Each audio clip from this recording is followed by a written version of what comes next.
Julian Vance existed in a world of polished surfaces and muted sounds.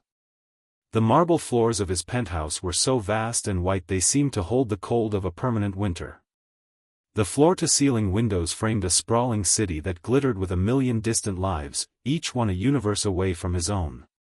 From this height, the city was silent, a beautiful but lifeless diorama. The hum of his wealth whispered from every corner, from the minimalist Italian furniture to the abstract art that was meant to convey passion but only echoed the hollowness in his chest. He was a titan of industry, a name that commanded respect in boardrooms and fear on the stock market. But here, in the sterile quiet of his home, he was just a man haunted by ghosts. 3 years. It had been 3 years since the laughter had stopped. 3 years since the screech of tires on a rain-slicked road had torn a hole in his reality. Amelia, his wife, with her vibrant smile that could warm the coldest room. And Lily, his 6-year-old daughter, a bundle of sunshine and missing teeth. They were gone. And in their place, a silence had settled deep within him, a silence that no amount of success or luxury could ever fill. His life was a fortress built of routine. Wake up. Drink coffee that tasted of nothing. Go to an office where he made decisions that affected thousands but felt none of it. Come home. Stare out at the silent city. Sleep, if sleep came. He was a machine, functioning perfectly, but the operator had died long ago. His heart, once a source of immense love, was now just a muscle, beating out a rhythm of pure, desolate survival.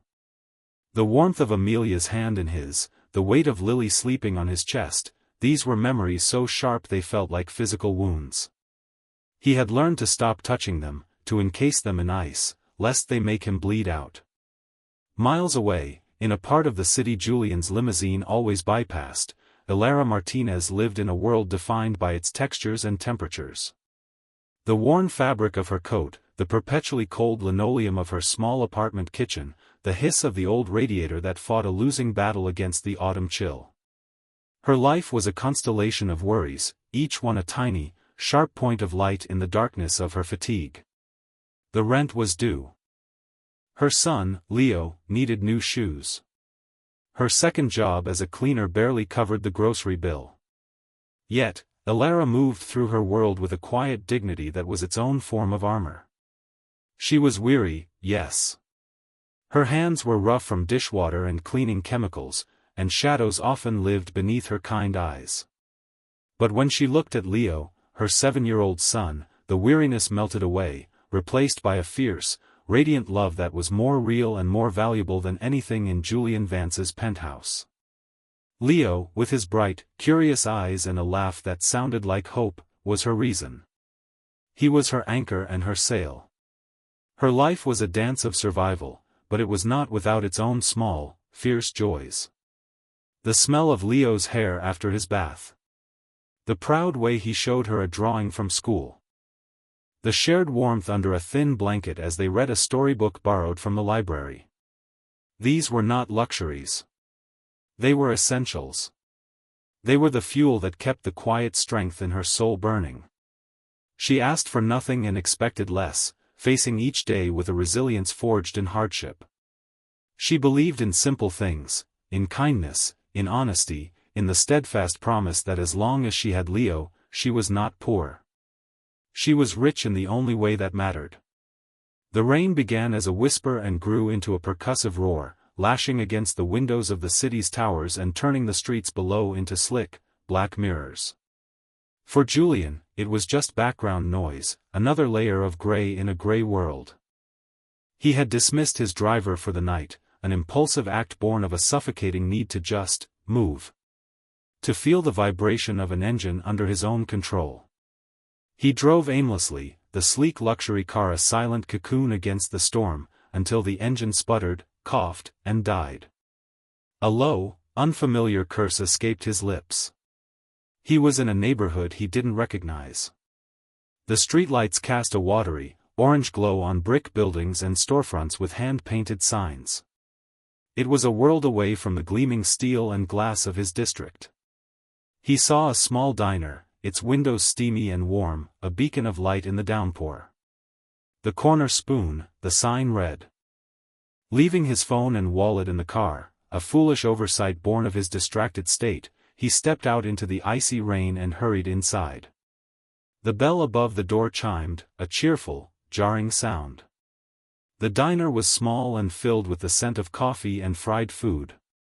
It smelled real. It smelled human. He took a seat in a worn vinyl booth, the rain dripping from his expensive coat onto the floor. He felt out of place.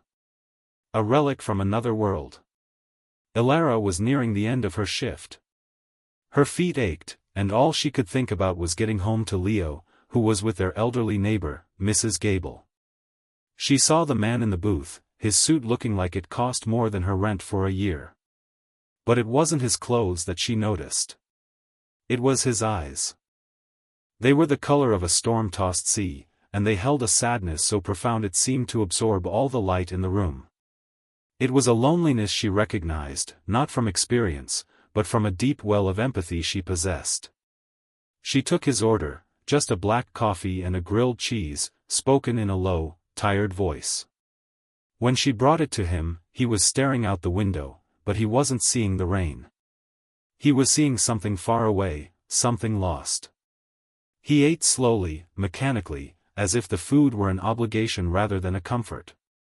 When it was time to pay, he reached into his jacket, his hand patting empty pockets. A flicker of something, not panic, but a distant, unfamiliar embarrassment, crossed his weathered face. He stood up, checked his other pockets. Nothing. The diner's owner, a gruff man named Sal, watched from behind the counter, his arms crossed. "Problem?" Sal asked, his voice sharp. Julian looked at the owner, then at Ilara. "I seem to have left my wallet in my car," he said, the words feeling foreign and clumsy. For a decade, such a problem had been unthinkable. Sal grunted. "Yeah, I've heard that one before. You can wash dishes for an hour." A cold spike of his old pride pricked at Julian. But before he could respond, before the titan of industry could reassert himself, Ilara stepped forward. She looked not at Julian, but at her boss. "It's all right, Sal. I've got it." She pulled a few crumpled bills from the small apron tied around her waist, her tips for the night. The sum was meager, a testament to a slow, rainy evening. She placed the money on the counter to cover the man's $7 bill. Sal shrugged and took the money. Julian stood frozen, watching her. He looked at her tired face, her worn-out shoes, the small, calloused hand that had just paid for a stranger's meal. He tried to speak, but the words were lodged in his throat. She turned to him, and her eyes held no judgment, only a simple, unassuming kindness. "Don't worry about it," she said softly. "Someone did the same for me once, a long time ago. When my car broke down and I had my son with me and not a penny for the bus. You just pass it on someday." She gave him a small, weary smile and turned to continue clearing a table. He fell silent. That small act of grace, offered so freely and without expectation, was not a grand gesture. It was a tiny flame held up in the vast, frozen darkness of his life. But for the first time in 3 years, Julian Vance felt something other than grief. He felt a flicker of warmth. It was startling. It was profound. It cracked something inside him, a hairline fracture in the ice that had encased his heart for so long. He walked out of the diner and back into the cold rain, but he no longer felt its chill. He only felt the echo of her words. "Pass it on someday." The encounter in the diner replayed in Julian's mind relentlessly. The image of her tired face, the quiet dignity in her voice, the feel of the crumpled bills she had used to pay his way. It was an insignificant amount of money to him, less than dust, but to her, it was clearly something. It was her labor, her time, her survival. And she had given it away to a stranger who looked like he needed it least, all because she saw not a rich man in a suit, but a sad man in the rain. The next morning, the gray light of dawn did little to lift the oppressive silence of his penthouse. But for the first time, the silence felt different. It was not just an absence of sound, but an absence of her.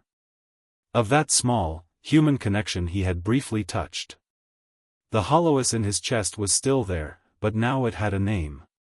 It was a yearning for something he had forgotten existed, genuine, uncalculated kindness.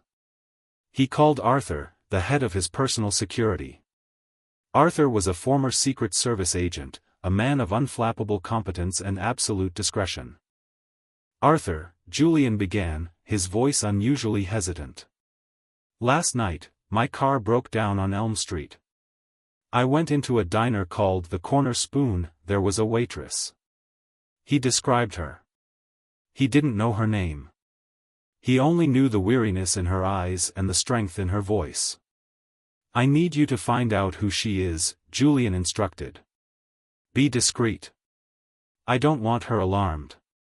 I need to thank her properly."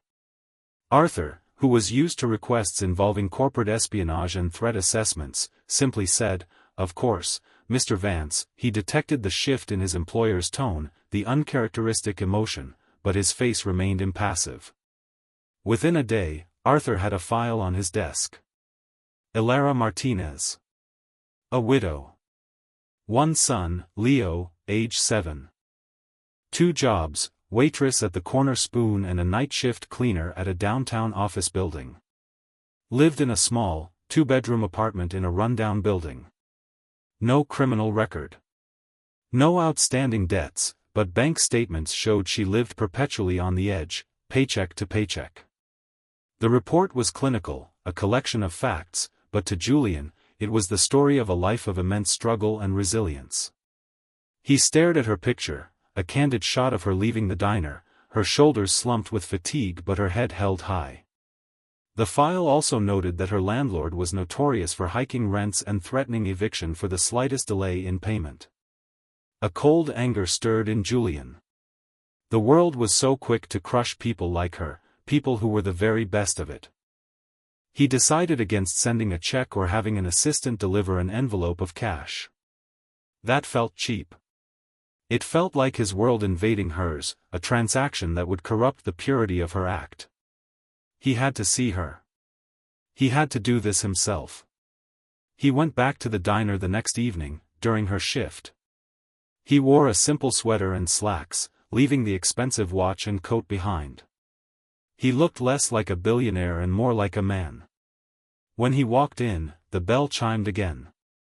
Elara looked up from wiping a table, and a flicker of recognition crossed her face, followed by a hint of wariness. He sat at the same booth. She approached, her notepad in hand, her expression professional but guarded. "Back again?" she asked, her tone neutral. "Yes," Julian said, his voice softer than he intended. "I came to pay my debt." He placed a $100 bill on the table. "For the other night. And for your trouble." She looked at the money, then back at him. She didn't reach for it. "My trouble was $7, she said quietly. "I don't have change for that." "It's not for change," he insisted gently. "It's a thank you." A line appeared between her brows. "I didn't do it for a thank you. I told you, I was just passing it on." She pushed the bill back toward him with her finger. "I can't take this." Her refusal struck him more powerfully than her initial kindness. In his world, everyone took what was offered. Everyone had a price. Her integrity was a wall he hadn't expected. It was beautiful and intimidating. He had to find another way. "Then let me buy you dinner," he offered, the word surprising even himself. "After your shift. Or coffee. I just want to talk." She hesitated, studying his face.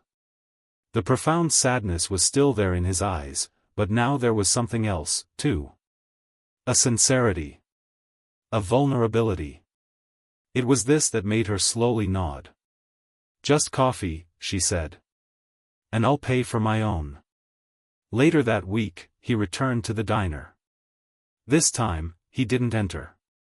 He waited across the street as her shift ended. He watched her emerge, wrapping her thin coat tightly around herself before starting the short walk home. He approached her carefully, not wanting to startle her. "Miss Martinez?" She turned, her hand instinctively clutching her purse. When she saw it was him, she relaxed slightly. "You can call me Alara." "Julian," he replied. They walked in silence for a block before he spoke again, the words feeling heavy and important. "What you did the other night, no one has done anything like that for me in a very long time." "It was nothing," she insisted, uncomfortable with the intensity of his gratitude. "To you, maybe. To me." He trailed off, unsure how to explain the chasm she had bridged within him. He decided on the simple truth. "My life is very structured. Very isolated. Your kindness was unexpected." He finally looked at her. "My name is Julian Vance." He watched for the change in her expression. The name was famous in the city. The recognition dawned in her eyes, followed by shock, and then a new, more profound layer of caution. She stopped walking. "The Julian Vance? Of Vance Industries?" He nodded, a sense of dread pooling in his stomach. This was the moment. The moment his wealth became a barrier, a wall between them. He saw the shift in her posture. She was no longer looking at a sad man, she was looking at a billionaire. The connection felt as if it were dissolving into thin air. "I see," she said, her voice turning cool and distant. "Well, Mr. Vance, you certainly didn't need my $7. She looked down at her worn shoes, then back up at him, a flicker of hurt in her eyes. "Why didn't you say something?" "I was embarrassed," he admitted, the truth raw and unvarnished. "And honestly, I was so disconnected, I didn't even think. It wasn't until you were so kind that I felt anything at all." He took a step closer, his hands held open in a gesture of appeal. "Please don't let who I am change what happened. Your act was real. Let my gratitude be real, too." She looked at him for a long moment, the sounds of the city fading around them. She saw past the famous name to the man standing before her, looking lost and earnest. The wall of her caution didn't crumble, but a small door opened. "All right, Julian," she said softly. "But I still can't accept your money. Kindness isn't a debt to be repaid. It's a gift. The only thing you can do with a gift is accept it." He knew then that this woman, with her quiet dignity and unwavering moral compass, possessed a strength he had never encountered in any boardroom. He wanted to know more about that strength. He wanted to be near it. He wanted to see if its warmth could teach him how to feel again. Julian began to orchestrate small, careful intersections with her world. He knew offering her money was an insult to her spirit, so he had to find another currency. The currency of time. Of presence. He learned from Arthur that she volunteered on Saturday mornings at a small community garden wedged between two old brick buildings. The following Saturday, he appeared at the garden, dressed in jeans and a plain work shirt he'd had his assistant purchase. They were stiff and new. He felt like an imposter. Alara was there, her hair tied back, a smudge of dirt on her cheek. She was showing a group of children, including her son Leo, how to plant seedlings. She looked up, surprised to see him standing awkwardly at the gate. "Lost again, Mr. Vance?" she asked, a hint of a playful smile touching her lips for the first time. "Just Julian," he corrected gently. "And no. I thought you might need an extra pair of hands." He gestured to his own, which were clean and uncalloused. "Though I admit, they have very little experience with this kind of work." She looked skeptical, but Leo, a boy with his mother's kind eyes, ran up to him. "Are you going to help us plant the tomatoes? Mom says they're the best kind." Julian found himself looking down into the boy's open, trusting face, and the tightly coiled knot in his chest loosened a fraction more. "I would be honored to help plant the tomatoes," he said, his voice thick with an emotion he couldn't name. For the next 3 hours, Julian Vance, a man who moved billions of dollars with a single phone call, knelt in the damp earth. He listened as Alara patiently instructed him, her hands moving with a familiar grace as she worked the soil. He learned the difference between a weed and a sprout. He got dirt under his fingernails for the first time since he was a boy. He watched Alara with Leo, saw the gentle way she corrected him, the unrestrained love in her touch as she ruffled his hair. He saw a life that was rich in ways his could never be. In these quiet moments, stripped of his power and wealth, a fragile bridge began to form between them. She started to see beyond the billionaire. She saw a man who was clumsy with a trowel but gentle with her son. She saw a man whose eyes still held a deep ocean of grief, but who was trying, tentatively, to find the shore. He started meeting her after her shifts, not in a chauffeured car, but on foot, simply to walk her home. They talked. It started with small things, the weather, Leo's progress in school, the struggles of the diner. But slowly, carefully, Julian began to dismantle the walls he had built around his past. One evening, as they sat on a bench in a small, empty park under the soft glow of a street lamp, he finally spoke of them. "I had a daughter," he said, the words feeling like stones he was pulling from his own throat. "Her name was Lily. She would have been 9 this year." Alara didn't speak. She just sat beside him, her presence a quiet blanket of comfort. Her silence was a gift, an invitation to continue. She had this laugh, it was like sunlight, he continued, his voice cracking. "And my wife, Amelia, she was the most alive person I ever knew. They were in a car accident. A drunk driver." He stared at his hands, remembering how they had felt holding Amelia's, how they had felt patting Lily's back to sleep. When they died, all the color just drained out of the world. Everything became gray. Until the other night, in the diner. "Your kindness," it was like seeing a spark of color again. Tears welled in his eyes, hot and unfamiliar. He didn't try to hide them. In her presence, he felt no need for the armor he usually wore. Alara finally turned to him, her own eyes glistening with unshed tears. She didn't offer platitudes or cheap comforts. She offered something far more valuable, understanding. "Grief is a heavy coat, Julian," she said softly.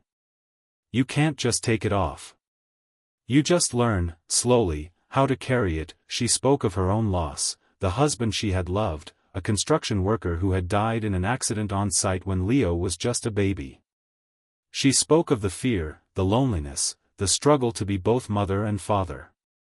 In that shared space of vulnerability, their connection deepened, transforming from a curiosity born of kindness into a bond forged in shared pain and mutual respect. He began to spend more time with her and Leo. He helped Leo build a model rocket for a science fair, feeling a phantom echo of paternal pride as they launched it in the park. He would read stories to him, his deep voice filling the small apartment, chasing away the chill. For Alara, she was seeing the real man beneath the myth. He wasn't just a billionaire, he was a grieving father, a lonely man with a gentle heart who was afraid he'd forgotten how to use it. She found herself wanting to protect that heart. She found herself looking forward to the sound of his footsteps, to the quiet comfort of his presence. He never tried to give her money. Instead, he gave her things that mattered more. He had a top pediatrician see Leo for his persistent cough, arranging it through a foundation, so she wouldn't feel it was charity. He used his connections to get the city to fix the broken streetlight on her corner. Small, invisible acts of care. He was learning a new language of love, one that wasn't spoken with dollars, but with deeds. One afternoon, watching Julian on the floor of her living room, patiently explaining a math problem to Leo, Alara felt a wave of warmth so powerful it startled her. The emptiness in her own life, the space left by her husband, had been a constant, quiet ache. But now, in these moments, it felt less empty. The fragile bond between them was no longer fragile. It was becoming strong, essential. A lifeline for them both. They were two broken people, from two different worlds, slowly, tentatively, learning how to heal each other. The quiet world they had built for themselves was as fragile as a soap bubble. It was only a matter of time before the harsh realities of Julian's life pierced it. The catalyst was a single photograph, a telephoto lens shot, grainy and invasive. It captured Julian, Elara, and Leo in the park, laughing as their model rocket soared into the sky. Julian's arm was resting on the back of the bench behind her, a gesture of casual intimacy. To them, it was a moment of pure, simple joy. To the world, it was a scandal. The picture appeared on the front page of a notorious tabloid. The headline was screamed in thick, black letters, "Grieving billionaire finds new love." Julian Vance moves on from tragedy with penniless waitress. The story inside was a venomous tapestry of insinuation and outright lies.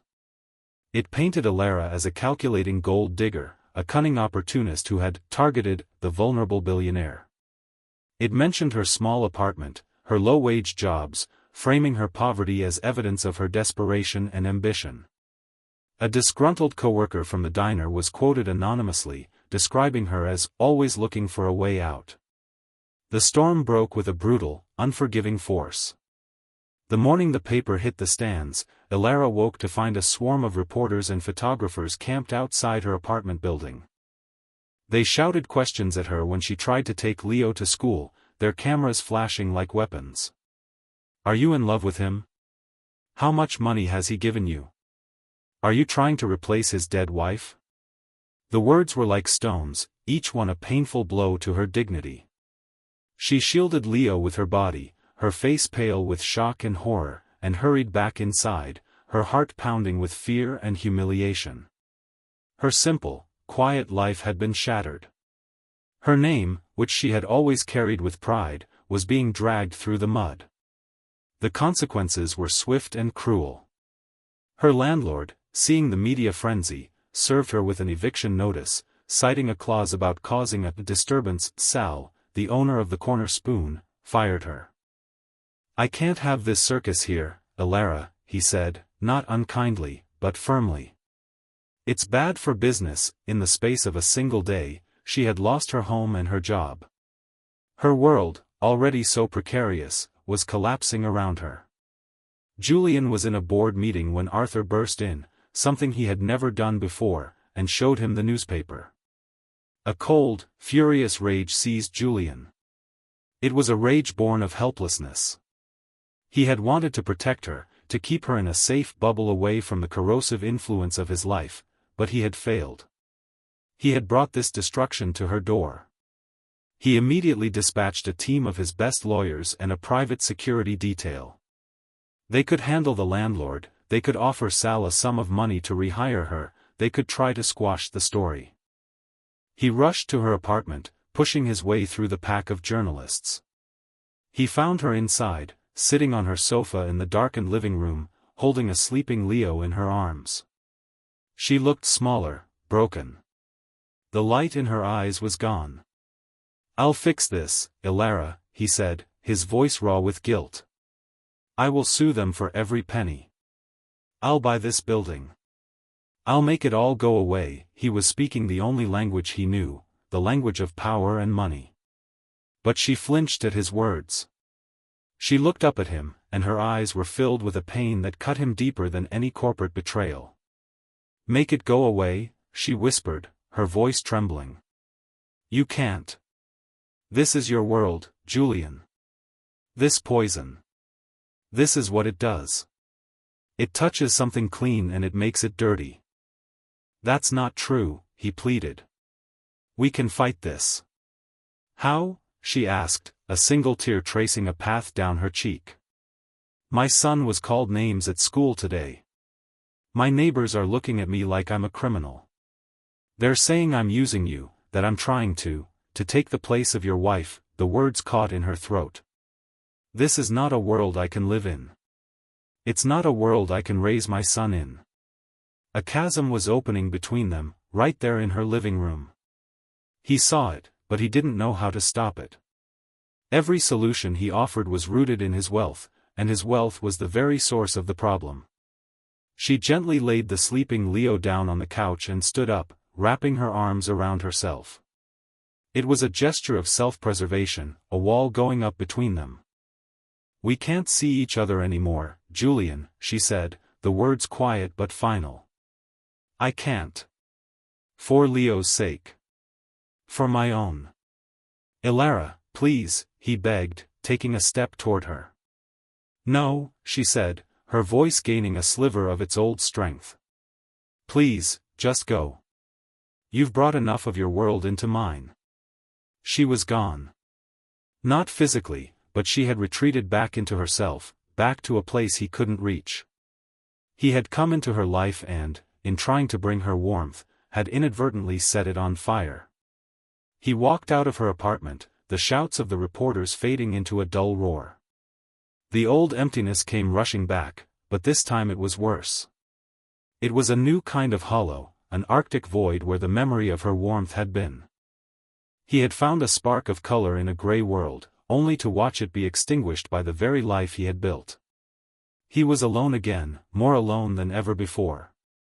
The days that followed were a descent back into the frozen hell he had inhabited before Elara. The silence in his penthouse was no longer passive, it was aggressive, mocking him with the memory of her voice, of Leo's laughter. He tried to lose himself in work, but the numbers on the screen were meaningless. He had all the power in the world, yet he was utterly powerless to mend the one thing that mattered. His lawyers could silence tabloids and intimidate landlords, but they couldn't heal a wounded spirit or restore a woman's stolen dignity. He realized, in a moment of painful clarity, that he had been trying to solve the problem like a billionaire. He had offered money, power, and legal force. But Elara hadn't fallen for a billionaire. She had opened her heart to a sad, broken man in a diner. He had to be that man again. Vulnerable. Honest. He couldn't hide behind his wealth. He had to stand in front of it and show the world his heart. He called his head of public relations. "Cancel everything," he commanded, his voice imbued with a new, quiet authority. "Book me an interview. Live, prime time. No pre-approved questions. I want to talk to Diane Sawyer, or someone like her. Someone people trust." His team was thrown into chaos, but Julian was resolute. This was not a business decision, it was an act of desperation, an act of love. 2 nights later, he sat in a television studio, the warm lights feeling like an interrogation. Millions of people were watching, expecting to hear a powerful CEO defend his corporate image. They were about to see a man dismantle it. The interviewer began with the tabloid photo. "Mr. Vance, this picture has caused quite a stir. The world is wondering about the nature of your relationship with Miss Martinez." Julian looked directly into the camera, not as a CEO addressing shareholders, but as a man speaking from the soul. "The world," he began, his voice steady but laced with emotion, "knows nothing about Elara Martinez. But I'm going to tell you." He didn't speak of her poverty. He spoke of her strength. He told the story of that cold, rainy night. He described the sterile perfection of his life and the profound numbness that had gripped him since the death of his wife and daughter. "I was a ghost," he said, his voice cracking slightly. "I walked through my life, but I didn't live in it. That night, I was just a stranger in a diner who couldn't pay his bill. I was a problem to be dealt with. And then this woman, this waitress who I now know works 2 jobs to support her son, a woman who has far more claim to hardship than I ever will, she did something extraordinary. She showed me grace." He paused, letting the weight of the word hang in the air. "She paid for my meal. She didn't ask for anything. She just told me to pass it on." That small act of kindness, it was the first real thing I had felt in 3 years. It was a light in a very dark room. The interviewer was silent, captivated. This was not the interview anyone had expected. The media, in its rush for a salacious story, has painted her as a predator, Julian continued, a quiet anger now burning in his eyes. They have it backward. She is not the one who takes. She is the one who gives. She saw a man who was drowning in his own grief, and she offered him a hand. I am the one who is in her debt, not the other way around. My wealth didn't attract her, it repelled her. My world didn't save her, it wounded her. He leaned forward, his gaze intense. To question her integrity is to show a profound misunderstanding of what true wealth is. Her wealth is in her character. In her boundless compassion. In the love she gives her son. You have harassed a good, decent woman and terrified her child. The shame is not hers. The shame, he said, his voice dropping to a near whisper, is ours. For living in a world that is so quick to celebrate cruelty and so suspicious of kindness. In her small apartment, surrounded by moving boxes she hadn't yet packed, Elara watched the broadcast. Leo was asleep in his room. She watched as this powerful, private man laid his wounded soul bare for the world to see. He wasn't defending himself. He was defending her. He wasn't using his power, he was using his pain. Tears streamed down her face, washing away the hurt and the humiliation, replacing it with a wave of overwhelming love and understanding. He saw her. He truly saw her. The interview ended. An hour later, there was a soft knock on her door. It wasn't the press. It wasn't his security. It was just Julian. He stood there, looking exhausted and exposed, his overcoat doing little to hide his vulnerability.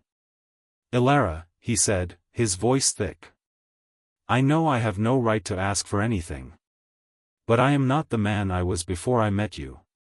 You have reawakened my heart, and I cannot bear the thought of it going back to sleep. He didn't offer to fix her problems. He just stood there, offering himself. I don't know how to bridge the gap between our worlds. But I am willing to spend the rest of my life learning, if you'll let me. Please, teach me. She looked at the man who had just stood up to the entire world for her. The man who had shown her the broken pieces of his heart. The wall she had built for protection crumbled into dust. She stepped forward and, for the first time, wrapped her arms around him, holding him tightly. You don't have to bridge the gap, Julian, she whispered into his chest. We can just build a new world. Together, in that embrace, amidst the boxes and the uncertainty, they found their true reconciliation, a bond not of two worlds colliding, but of two souls uniting. A year later, the world looked different. Not the world at large, which remained as loud and chaotic as ever, but their world. It had been remade. Julian, Elara, and Leo lived in a home that was neither a sterile penthouse nor a cramped apartment, but a warm, sprawling house with a large backyard in a quiet, tree-lined suburb. It was a house chosen not for its status, but for its proximity to a good school and a park where Leo could play. It was filled with light, laughter, and the lingering scent of Elara's cooking. Julian had, to the shock of the financial world, stepped down as CEO of Vance Industries. He remained on the board, but he had untangled himself from the daily demands of a life he no longer wanted. His focus had shifted entirely. Together, he and Elara had launched the Amelia and Lily Foundation, a charitable organization with a simple but profound mission, to provide support for struggling single-parent families. It was funded by Julian's immense resources, but it was guided by Elara's empathy and first-hand understanding. She was its heart and its director, using her experiences not as a source of pain, but as a wellspring of compassion for others. They didn't erase their pasts, they integrated them. In the main hall of the Foundation's headquarters, there were two portraits. One was a beautiful painting of Amelia and Lily, smiling in a field of wildflowers. The other was a simple, framed photograph of a crumpled receipt from the corner spoon for 1 coffee and 1 grilled cheese. $7. A reminder of where their new life had truly begun. The media frenzy had long since died down, replaced by a quiet public admiration for the couple who had turned a scandal into a powerful force for good. They were no longer the billionaire and the waitress, they were just Julian and Elara, a family. One crisp autumn afternoon, the kind that reminded Julian of new beginnings rather than endings, he was on his hands and knees in the backyard. He was not inspecting market reports, but the wobbly wheels of Leo's new bicycle. Leo, now a confident 8-year-old, circled him impatiently. "Is it fixed yet, Julian?" "Almost," Julian replied, tightening a final bolt. He felt a genuine smile spread across his face, a feeling that was now as natural to him as breathing. The old, persistent hollowness in his chest had been filled, not erased, but filled with a new kind of love, a new purpose. "There. All set, champ." Leo let out a whoop of joy and sped off across the lawn, his laughter echoing in the clear air. Julian sat back on the grass, watching him go.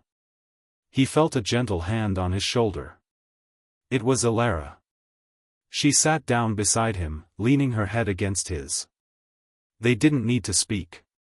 The silence between them was no longer an emptiness to be feared, but a comfortable, shared peace. It was the silence of home. He looked at the boy, so full of life, and then at the woman beside him, the architect of his salvation. His wealth had not saved him. His power had not healed him.